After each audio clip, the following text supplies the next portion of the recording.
নমস্কার। ক্যালকাটা ডায়ালগস থেকে মনোজ দাসের প্রীতি ও শুভেচ্ছা নিন। ভারতীয় মহাকাশ গবেষণা সংস্থা ইসরো সেখান থেকে সম্প্রতি বড় সংখ্যায় বিজ্ঞানী ও প্রকৌশলীদের পদত্যাগের খবর নিশ্চয়ই পেয়ে গেছেন এতদিনে। গত কয়েক মাসে ইসরোর বিভিন্ন কেন্দ্র থেকে প্রায় 100 থেকে 120 জন বিজ্ঞানী ও প্রযুক্তিবিদ পদত্যাগ করেছেন বা স্বেচ্ছা অবসরের আবেদন করেছেন। যদিও ইসরোর মোট কর্মীর সংখ্যা 14,600-র বেশি, কিন্তু এই এই যে গুরুত্বপূর্ণ পদগুলোর সংখ্যা কিন্তু 200-র মতো, এবং সেখান থেকে 100 বা 120-র মতো মানুষের চলে যাওয়াটা, বিজ্ঞানীদের প্রকৌশলীদের চলে যাওয়াটা একটা অত্যন্ত গুরুত্বপূর্ণ ঘটনা। কারণ এর মধ্যে অনেক কর্মী এমন আছেন যারা গগনযানের মতো দেশের অত্যন্ত গুরুত্বপূর্ণ ও কৌশলগত মিশনে নিযুক্ত ছিলেন। সুতরাং এই চলে যাওয়া নিঃসন্দেহে ভারতের মহাকাশ গবেষণা, যা অন্তত দ্রুত গতিতে সামনে এগিয়ে যাচ্ছিল, অত্যন্ত দ্রুত গতিতে, এবং সারা পৃথিবীর নজর কাড়ছিল, সেই ক্ষেত্রটি ক্ষতিগ্রস্ত করল খুব বড়ভাবে। আর এখানেই উঠে আসছে সন্দেহ, এই পরিস্থিতি তৈরি হওয়ার পেছনে কি দেশের সরকারের তরফ থেকে কোনো অবহেলা আছে, কি নাকি বিদেশি শক্তির হাত আছে, যাকে অন্তর্ঘাত বলে, যারা ভারতের এই এগিয়ে চলাকে পছন্দ করছে না। একটা ঘটনার উল্লেখ করছি।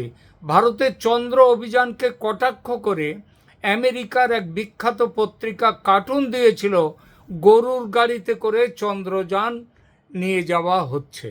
আর এই কটাক্ষ যে সে শুধু বিদেশি শক্তিরাই করে তা নয়, দেশের ভেতরের মানুষও, তাদেরও কেউ কেউ আছেন যারা এগুলো করেন। যেমন ভারতের কমিউনিস্টরা ভারতের এই যে চন্দ্রযান, সেই চন্দ্রায়নের বিরোধিতা করে বলেছিল চাঁদে যান পাঠিয়ে এত টাকা শ্রাদ্ধ না করে দেশের গরিব লোকের রুটি কাপড়া আর মকান দেয়া যেত। এইসব গরিব ভক্তরা ভুলিয়ে দিতে চায় যে নতুন ভারতের খুব বড় একটা গর্ব আর অহংকারের জায়গা হলো এই চন্দ্র অভিযান, ভারতের মহাকাশ অভিযান। কি সেই অহংকার? খুব ছোট করে বলি। গত কয়েক বছরে ভারতীয় মহাকাশ গবেষণা সংস্থা অবিশ্বাস্য সব সাফল্যের স্বাক্ষর রেখেছে। বিশেষ করে 2023 থেকে 2026 সালের এই সময়কালটি ইসরোর জন্যও অত্যন্ত ঘটনাবহুল এবং মাইল ফলক অর্জনের সময়। নিচে কয়েকটা ঘটনা কেবল এখন আমি সংক্ষেপে আপনাদের সামনে তুলে ধরছি। প্রথমত চন্দ্রযান-3। 2023 সালের 23শে আগস্ট চন্দ্রযান-3-এর সফল অবতরণ ছিল ইসরোর সাম্প্রতিকতম সবচেয়ে বড় সাফল্য। এর মাধ্যমে ভারত বিশ্বের প্রথম দেশ হিসেবে চাঁদের দক্ষিণ মেরুর কাছে সফট ল্যান্ডিং করতে সক্ষম হয়। এই মিশনের মাধ্যমে চাঁদের মাটিতে সালফারের উপস্থিতি নিশ্চিত করা সম্ভব হয়, এবং সেটা করে ভারত। দ্বিতীয়ত সূর্যের প্রতি মিশন আদিত্য L1। 2023 সালে উৎক্ষেপিত ভারতের প্রথম সূর্য পর্যবেক্ষণকারী মহাকাশযান আদিত্য L1 2024 সালের জানুয়ারিতে সফলভাবে সূর্যের ল্যাগ্রেঞ্জ পয়েন্ট 1 সেখানে, মানে যেটা লেভেল 1.1 L1, তার নির্ধারিত হ্যালো কক্ষপথে ভারতের আদিত্য পৌঁছে যায়। এটি সূর্য ও পৃথিবীর সম্পর্কের গভীর গবেষণার নতুন দ্বার উন্মোচন করেছে। তৃতীয়ত স্প্যাডেক্স মিশন। মহাকাশ গবেষণায় ভারতের সক্ষমতার একটা বড় প্রমাণ হলো স্প্যাডেক্স মিশন। এর মাধ্যমে ইসরো মহাকাশে 2টি উপগ্রহের স্বয়ংক্রিয়ভাবে মিলিত করেছিল, এবং আলাদা হওয়ার প্রযুক্তিও সেটা সফলভাবে দেখায় ভারতের এই স্প্যাডেক্স। এটি ভবিষ্যতে ভারতের নিজস্ব মহাকাশ স্টেশন তৈরির পথে একটি বড় ধাপ। চতুর্থত নিসার মিশন। 2025 সালের জুলাই মাসে ইসরো এবং নাসার যৌথ উদ্যোগে নিসার মিশন উৎক্ষেপণ করা হয়। এটি হলো বিশ্বের প্রথম ডুয়াল ফ্রিকোয়েন্সি SAR উপগ্রহ, যা পৃথিবী পর্যবেক্ষণ ও প্রাকৃতিক দুর্যোগ মোকাবিলায় গুরুত্বপূর্ণ তথ্য দিয়ে যাচ্ছে। পঞ্চমত, প্রযুক্তিগত অগ্রগতি ও নতুন মাইল ফলক। ভারী যান উৎক্ষেপণ ভারত করেছে LVM-3 রকেটের মাধ্যমে। ভারত এখন অনেক বেশি ওজনের উপগ্রহ মহাকাশে পাঠাতে সক্ষম। এছাড়া পুনরায় ব্যবহারযোগ্য যে রকেট প্রযুক্তি, যেটাকে RLV প্রজেক্ট বলে, ইসরো সেটা ধারাবাহিকভাবে এই রকেটের পরীক্ষা চালিয়ে যাচ্ছে, যা ভবিষ্যতে মহাকাশ গবেষণার খরচ অনেকাংশে কমিয়ে নিয়ে আসবে।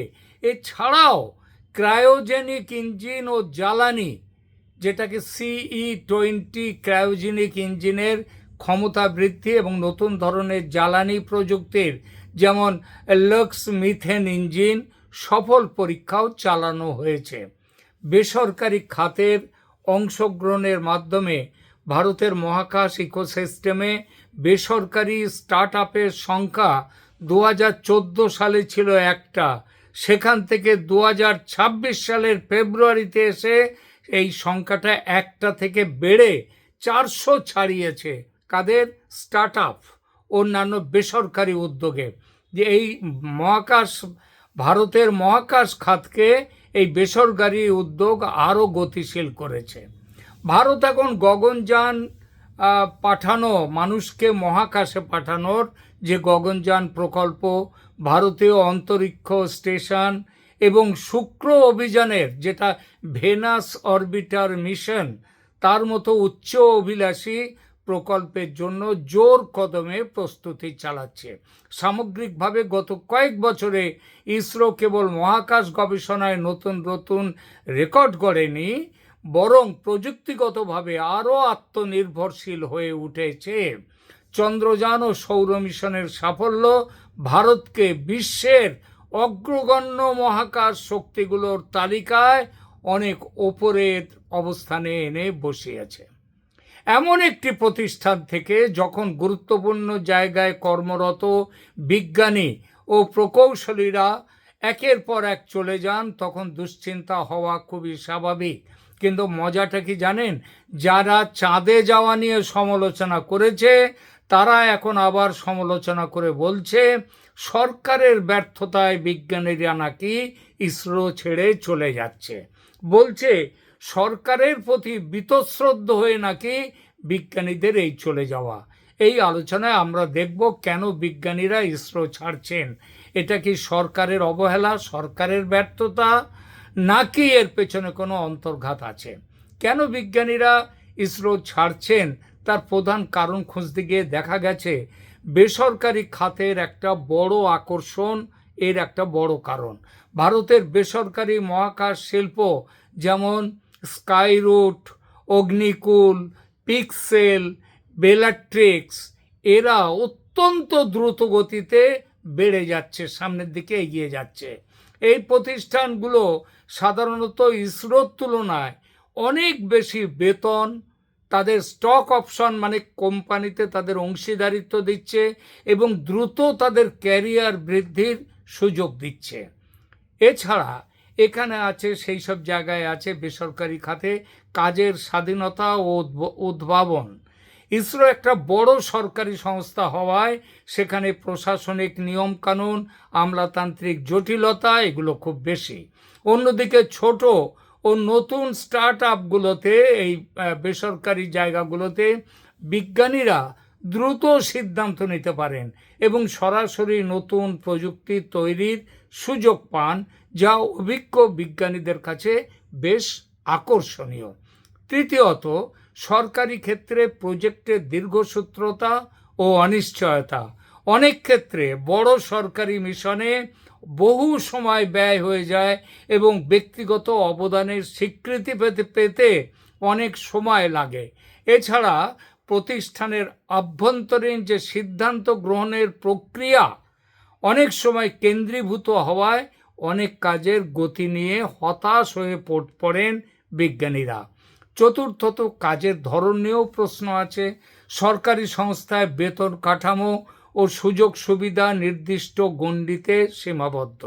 অন্যদিকে বেসরকারি প্রতিষ্ঠানে কাজের পরিবেশ অনেক বেশি গতিশীল এবং সেখানে প্রযুক্তিগত উদ্ভাবনের সুযোগ অনেক বেশি। এই প্রসঙ্গে বিএসএনএল বা ভারত সঞ্চার নিগম লিমিটেডের হাল খারাপ হওয়ার সঙ্গে ইসরোর বর্তমান অবস্থানের তুলনা করছে অনেকে। খানিকটা সাদৃশ্য থাকলেও বিএসএনএল এবং ইসরোর মধ্যে চরিত্রগত বড় ফারাক আছে। বিএসএনএল হলো সার্ভিস প্রোভাইডার আর ইসরো হলো বৈজ্ঞানিক গবেষণার ক্ষেত্র। বিএসএনএল এর ক্ষেত্রে বিষয়টা ছিল সরাসরি প্রতিযোগিতার মুখে বাজার হারিয়ে ফেলা, কিন্তু মহাকাশ গবেষণার ক্ষেত্রে ইসরো তার আধিপত্য কিন্তু হারায়নি। উল্টো ইসরোর তৈরি করা দক্ষ জনবল বিজ্ঞানীরাই এখন বেসরকারি কোম্পানিগুলোতে গিয়ে ভারতের মহাকাশ ইকোসিস্টেমকে শক্তিশালী করছে।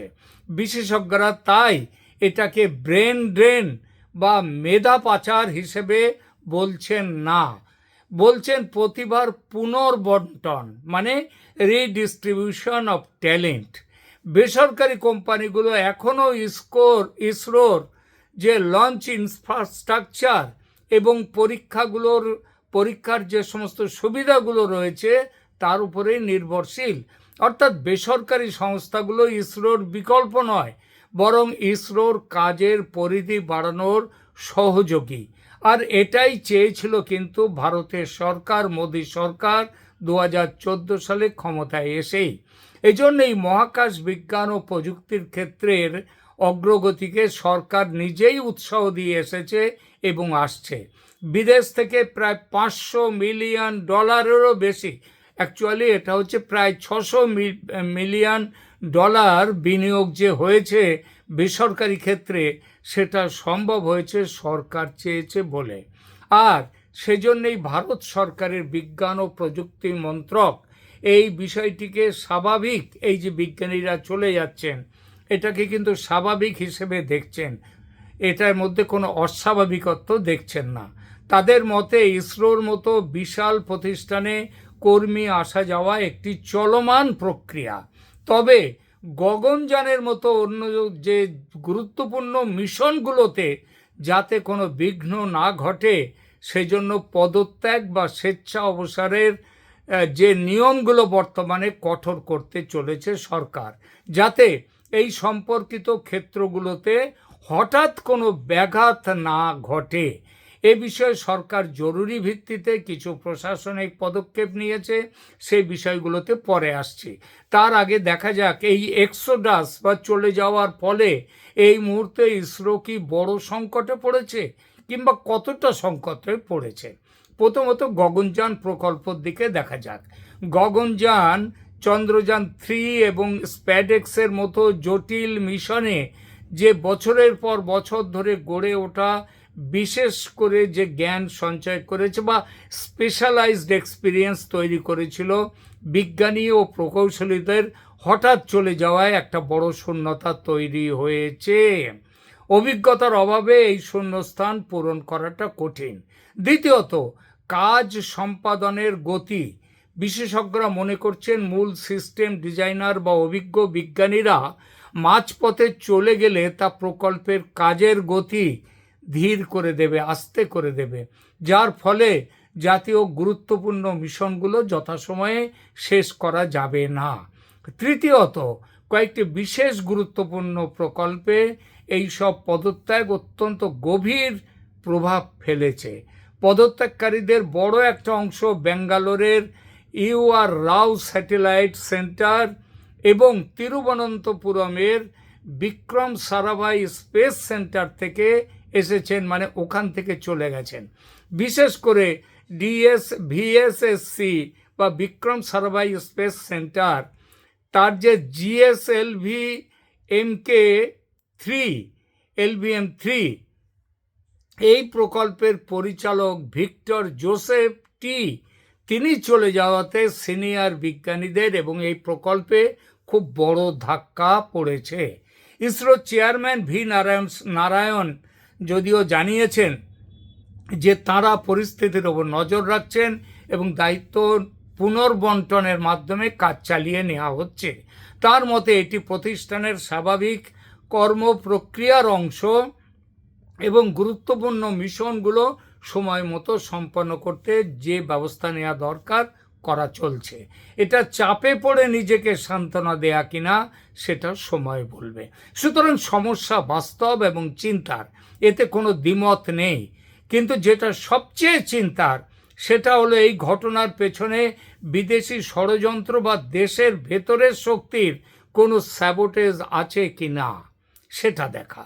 ভারতের শত্রুদের নজর যে আছে দেশের এই প্রকল্পে, তার জ্বলন্ত প্রমাণ ডক্টর নাম্বিয়ারকে গুপ্তচর হিসেবে যেভাবে দাগিয়ে দিয়ে তার জীবনের অনেকগুলো বছরকে শেষ করে দেওয়া হয়েছিল, সেই ঘটনাটা ভাগ্য ভালো যে সেই তার বিরুদ্ধে যে এগুলো হয়েছিল ষড়যন্ত্র, সেগুলো ধরা পড়ে গেছে। বর্তমানে আসার কথা, সরকার খুব দ্রুততার সঙ্গে গোটা পরিস্থিতির তদন্ত করে দেখছেন বিষয়টা আসলে আর্থিক ও প্রশাসনিক কিনা। প্রথমে বলে আর্থিক সুবিধার একটা ব্যাপার আছে। বেসরকারি সংস্থাগুলো ভেঞ্চার ক্যাপিটালিস্টদের টাকা ব্যবহার করে, সেখানে পারফরম্যান্স ইনসেন্টিভ, স্টক অপশান বা ESOP এর মতো লোভনীয় প্রস্তাব দেওয়া সম্ভব, যেটা ইসরো একটি সরকারি সংস্থা হওয়ার কারণে তাদের সেগুলো দেয়া যায় না। এই বেতন কাঠামোর আকাশ পাতাল পার্থক্যের সাথে তাল মেলানো ইসরোর পক্ষে অসম্ভব। এটা অনেকটা প্রযুক্তি বান্ধব বেসরকারি খাতের কাছে সরকারি কাঠামোর নথি স্বীকারের মতো মনে করা যায়। এরপর আসি প্রশাসনিক কারণ প্রসঙ্গে। যে কোনো সরকারি প্রতিষ্ঠানে প্রাতিষ্ঠানিক নিয়মেই একটা গয়ঙ্গচ্ছ মনোভাব, ফাইল চালাচালি, দীর্ঘসূত্রতা থাকে, যেটা বৈজ্ঞানিকদের কাজের গতিতে ব্যাঘাত তৈরি করে। এই নিয়ে বহু অভিযোগ, পাল্টা অভিযোগের কথা ইতিপূর্বে বহুবার শোনা গেছে। আর বেসরকারি ক্ষেত্রে ওয়ার্ক কালচার হলো ডু ইট নাও। বিজ্ঞানী ও প্রকৌশলীদের উচ্চপদ থেকে এই এক্সোডাসের মূলে এই প্রশাসনিক ঘটনার ব্যাপারের কোনো অবদানটা কিন্তু কম নয় বলে মনে করা হচ্ছে। এবার আসি এই পরিস্থিতি থেকে উদ্ধার পেতে ভারত সরকার কী ব্যবস্থা নিতে চলেছেন। পরিস্থিতি সামাল দিতে এবং প্রকল্পগুলোর ধারাবাহিকতা বজায় রাখতে ভারত সরকারের মহাকাশ বিভাগ তারা কিছু কঠোর পদক্ষেপ ইতিমধ্যে নিয়েছে, আগেই একটু তা বলেছি। পদত্যাগ প্রক্রিয়া নিয়ন্ত্রণ করছে এখন। 14 জুলাই 2026 নতুন নির্দেশিকা অনুযায়ী গগনযান বা অন্য কোনো কৌশলগত গুরুত্বপূর্ণ মিশনের সাথে যুক্ত গ্রুপ এ স্তরের বিজ্ঞানী বা প্রকৌশলীরা চাইলেই এখন আর চলে যেতে পারবেন না। কেন্দ্রীভূত অনুমোদন চাই। আগে কেন্দ্র পরিচালকদের কাছে পদত্যাগ অনুমোদনের ক্ষমতা থাকত, এখন সেই ক্ষমতা প্রত্যাহার করে নেওয়া হয়েছে। এখন প্রতিটি আবেদন সরাসরি সরকারের মহাকাশ বিভাগে পাঠাতে হবে, যা কেবল মিশন সম্পন্ন হওয়ার পরেই বিবেচিত হতে পারে। যদিও এই কঠোর নিয়মগুলো নিয়ে সাময়িকভাবে মিশনে কর্মীদের ধরে রাখা সম্ভব, তবুও সরকার এটাও মনে করে যে কেবল প্রশাসনিক বাধা দিয়ে মেধাবী কর্মীদের দীর্ঘমেয়াদে আটকে রাখা কঠিন হতে পারে। সরাসরি বেতন কাঠামো এবং কাজের পরিবেশের সাথে বেসরকারি খাতের প্রতিযোগিতার বিষয়টিকে গুরুত্ব না দিলে এটি ভবিষ্যতে নিয়োগ এবং প্রতিষ্ঠানের ভেতরে কর্মীদের মনোবল বজায় রাখার ক্ষেত্রে চ্যালেঞ্জ তৈরি করতে পারে। ফলে সেই বিষয়ে কি করা যায় সেটা গুরুত্ব দিয়ে ভাবছে সরকার। সরকার বর্তমানে প্রকল্পগুলোর সুরক্ষার জন্য কঠোর অবস্থানে থাকলেও দীর্ঘমেয়াদে ইসরোকে তাদের মেধাবী কর্মীদের ধরে রাখার জন্যে সাংগঠনিক ও নেতৃত্বের ক্ষেত্রে নতুন কৌশলের কথা ভাবা হচ্ছে। বিশেষ বেতন কাঠামো দেয়া, কর্মক্ষেত্রে আরও স্বাধীনতা দেয়া, এই ব্যবস্থার মধ্যে আছে বা এগুলো চিন্তা করছে সরকার। সরকার বুঝেছে রাষ্ট্র বনাম বাজারের এই দ্বন্দ্বে টিকে থাকতে গেলে সরকারকেও ফ্লেক্সিবল হতে হবে। এই গুরুত্বপূর্ণ মিশনগুলোতে যে প্রভাব পড়েছে বলেছি, গগনযানে পড়েছে। এবার আসা যাক সমস্যা নিরসনে সরকার কি করতে চলেছে সেই বিষয়টিতে। এই পরিস্থিতি নিয়ন্ত্রণে ভারত সরকারের মহাকাশ বিভাগ বলেছি যে তারা এইখানে 14ই জুলাই থেকে কেউ যদি চলে যেতে চায় কিংবা অবসর নিতে চায়, স্বেচ্ছা অবসর, সেসবগুলো নিতে পারবে না এখন, সেটা এখন কেন্দ্রের উপরে চলে গেছে। এছাড়া এই বিপদ সংকেত থেকে উত্তরণের জন্য পাবলিক প্রাইভেট পার্টনারশিপ মডেলের কথা ভাবা হচ্ছে। সেটা কীরকম একটু বলি। ইসরো বেসরকারি সংস্থাগুলোর মধ্যে কর্মীদের দেয়া নেয়া মানে আদান প্রদান বা ডেপুটেশন ব্যবস্থা চালু করা। বিজ্ঞানীরা যাতে কিছু সময়ের জন্য বেসরকারি সংস্থায় কাজ করে আবার ইসরোর বৃহৎ মিশনে ফিরে আসতে পারেন, সেই ব্যবস্থা করলে মেধার অপচয় হবে না। এছাড়া কর্মীদের স্বীকৃতির নতুন মানদণ্ড তৈরি হবে। শুধু বেতন নয়, সরকারি বিজ্ঞানীদের জন্য বিশেষ ইনসেন্টিভ, তাদের কাজের প্রেক্ষিতে দ্রুত প্রমোশন বা মিশনের সাফল্যের জন্য বিশেষ বোনাস দেওয়ার কথা ভাবা হচ্ছে। তৃতীয়ত, কাজের পরিবেশ আধুনিকায়ন করা হচ্ছে। সিদ্ধান্ত নেওয়ার ক্ষমতার বিকেন্দ্রীকরণ করা, যাতে সর্বময় কর্তার অনুমতি পাওয়ার জন্য হাপিত্তেশ করে বসে থাকতে না হয় বিজ্ঞানীদের। আলোচনার উপসংহার টানি এবার। মহাকাশ গবেষণায় সরকার এবং বেসরকারি ক্ষেত্রের সম্পর্ক প্রতিযোগীর নয়, সহযোগীর। প্রতিযোগিতা যেটা থাকবে সেটা উদ্ভাবনের ক্ষেত্রে, বেসরকারি ক্ষেত্রের উন্নতি দেশের দীর্ঘমেয়াদী স্বার্থে। এটা করতে গিয়ে ইকোসিস্টেম তৈরির কৌশলগত ভুল যে আগে ছিল, হয়েছে, সেটাকে অস্বীকার করছে না। মনে রাখতে হবে, ভারত সরকার বেসরকারি মহাকাশ শিল্পকে উৎসাহ দিয়েছে মূলত ইসরোর কাজের বোঝা কমানোর জন্য এবং মহাকাশ অর্থনীতিকে শত বিলিয়ন ডলারের শিল্পে পরিণত করার জন্য। কিন্তু এখানে একটা স্ট্রাকচারাল গ্যাপ তৈরি হয়েছে। সরকার বেসরকারি কোম্পানিগুলোকে ইনসেন্টিভ দিয়েছে, কিন্তু সমান্তরালভাবে সরকারি বিজ্ঞানীদের জন্য কোনো রিটেনশন পলিসি বা বেতন কাঠামো পুনর্বিন্যাস করেনি। ফলে বেসরকারি সংস্থাগুলোর কাছে ইসরোর ট্রেন্ড বিজ্ঞানীরা রেডিমেড রিসোর্স হিসেবে চলে যাচ্ছেন, তাদের কাছে ধরা দিচ্ছেন। সরকার এই জায়গাটার দিকে নজর দিলেই সমস্যা অনেকটাই চলে যাবে, আর সে নজর খুব দ্রুততার সঙ্গেই দিয়েছে সরকার। চিন্তার কারণ নেই, এই আশা করাই যায়। প্রিয় দর্শক, কেমন লাগলো আমাদের আজকের এই প্রতিবেদন? কমেন্ট করে জানান, লাইক দিন, শেয়ার করুন এবং অতি অবশ্যই সাবস্ক্রাইব করে পাশে থাকুন। ধন্যবাদ।